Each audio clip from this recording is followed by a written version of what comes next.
Hello, fellow teachers. This is Mr. Twilly. This is a cast I'm creating for you guys to show you how to use Kahoots. First, I need you to go to your internet browser. I know a lot of you guys use Mac at our school, so you can go to Chrome, Safari, whatever you feel comfortable using. I'm gonna close this out, and you can go to Google and type in Kahoots. I would suggest typing in Kahoots login. It will take you, most of the times it's the second link, so let's click on www.kahoots.com.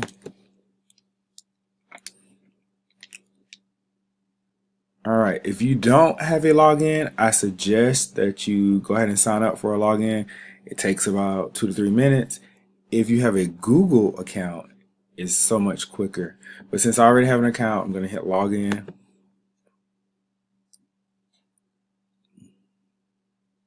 And all of my information is there. So my username is ktwilly2. So that's my username. All right, so now I'm going to show you guys the basics of Kahoots. Kahoots is a quick assessment that you can use in the classroom. I use Kahoots probably once a day during math, usually after whole group math. So in our class for whole group math, we introduce the concept.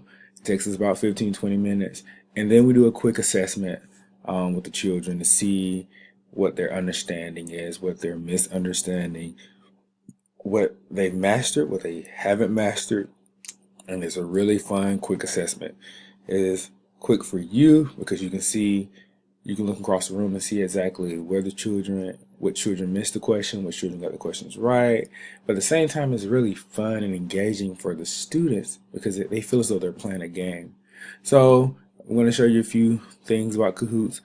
If you don't feel comfortable with making a Kahoots, you can always go right here where it says Find Kahoots, and you can click on that tab. And let's say you're teaching about three-dimensional shapes. You type in 3D shapes, hit enter, and you have 11,802 results that came up. So you can go through and see what you like, what you don't like. For the younger grades, you want to be really careful about what you choose. Some of the questions, even though they deal with three-dimensional shapes, the vocabulary may not be the best for that age group.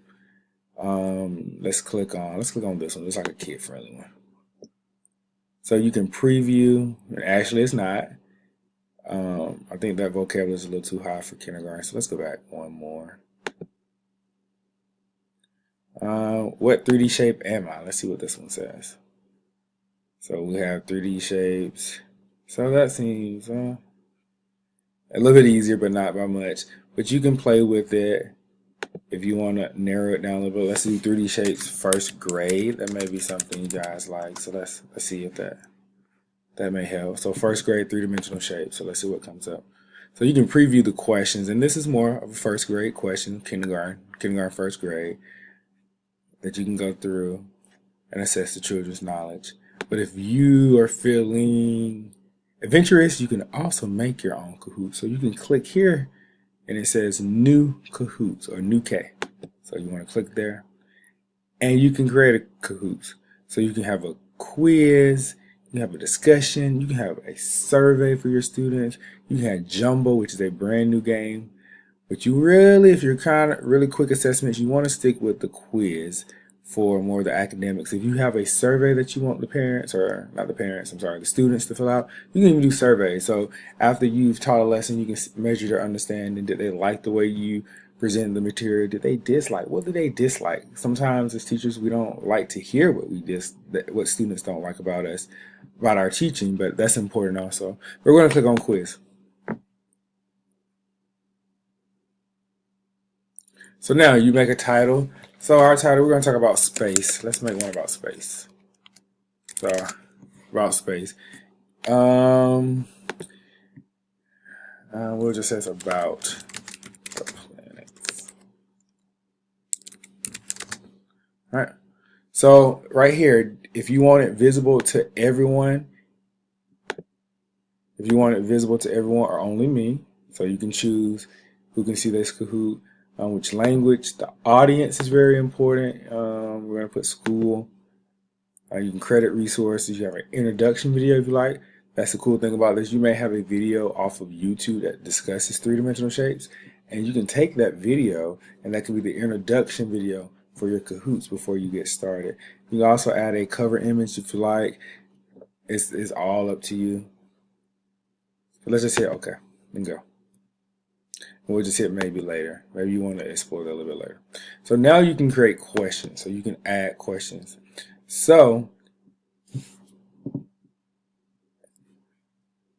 you can add, let's just say, is the sun a,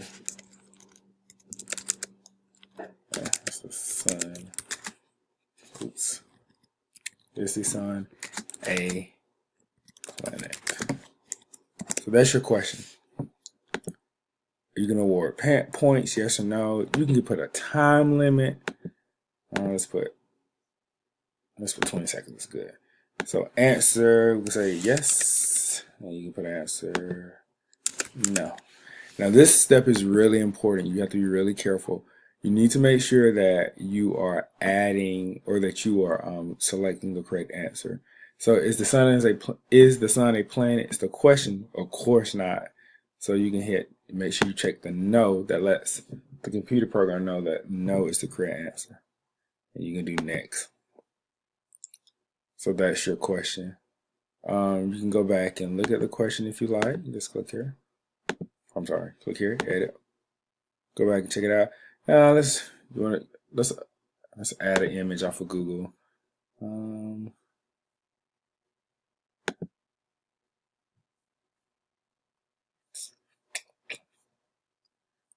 Just for time's sake, let's add. Let's just add this, just for time's sake. So then you have an image if you want an image there. You can replace the image. The great thing about this is that you can see as you add images or videos that it credits the resources for you, which is a big help. So you can hit next. Let's save. Let's just say we want to preview. You can preview. Only though we have one question, we're just doing this for training purposes. You can preview your Kahoots. So now you're ready. So what happens is you go to Classic, you log on, and then you're given a pin. Your students log on to Kahoot, Kahoot.it, and this picture over here, this is how their phone is going to look. Actually, that's how my iPhone looks when we log on to the website. Once you get there, you put in this pin. So you put in 5220572, and the student's name will actually pop up on the string. So I'm going to take my phone, I'm going to log on to Kahoots. I'm going to put Twilly, or Mr. Twilly, so that you know, so you can see how it works. Also, there's an app. If you're dealing with younger kids, I would lean more towards the app for the kids. So let's try it out. So 5220572.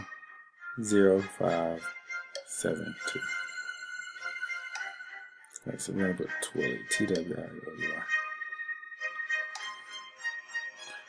And let's see. It says one player. Let's see if my name's. Let's hit start. I think I'm the only player in there. Is the sun a planet? So you can read the question out loud. And I actually answered the questions on my own device. I'm going to hit no. So I'm in first place. I'm the only one in the game, of course. So you can hit next. And it shows, since I'm the only person in the game, it shows my name. So then you can go to get results. And the thing I like about this is it actually gives the students an opportunity to get feedback. So you can hit show feedback. And I'm going to give it a 3 stars, give it a thumbs up, thumbs down. And it actually shows the feedback. But also you can actually save results, and you can download them to directly download them to the computer, or you can save it to your Google Drive, which is really good because if the students are logged in under their name, you can actually go back and look at the data through Excel to see where there is a problem. And there may be a pattern. There may be a lack of teaching of a skill, or maybe the teaching I provided as a teacher was weak. And I can go back and assess that and reinforce those skills that were lacking. But Kahoots is a very good quick assessment tool. I suggest anyone that is teaching really take time to explore it. It's really progressed over the last couple of years. The first years it was really, I'm not gonna be quite honest, it's really bland, slight. But now there's so many features that it would do you best if you go in, explore a little bit. You can share, you can play, you can edit, you can preview. I'm gonna just hit I'm done. But it's a really good site to do quick assessment with your students. Whether you're looking for something online, you can find a plethora of games that are already created, or maybe you want to add your own twist to things, which would be really cool too. I hope you enjoyed this streamcast. If you have any questions, feel free to reach out to me. Once again, my name is Mr. Twilly. Thanks, guys, and enjoy Kahoots.